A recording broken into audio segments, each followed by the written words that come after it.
Magandang araw po sa inyong lahat. Ito po si Maylene Lim, ang inyong Pinay Mortgage Broker. Ito po ay para doon sa mga retired na wala na pong income pero meron pong properties. Ngayon kung meron po kayong equity dyan sa property ninyo, pwede po tayong kumuha dyan ng equity and then every month po ay meron kayong natatanggap na pera galing sa lender, and this is to help you para po sa mga daily needs ninyo.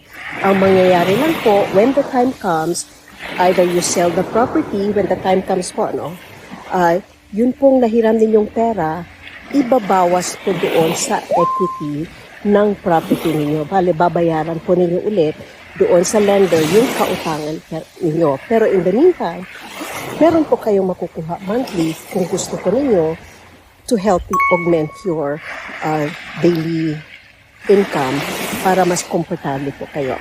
If you need more information, contact lang po ninyo ako. Ito po si Maylene Lim, ang inyong Pinay Mortgage Broker.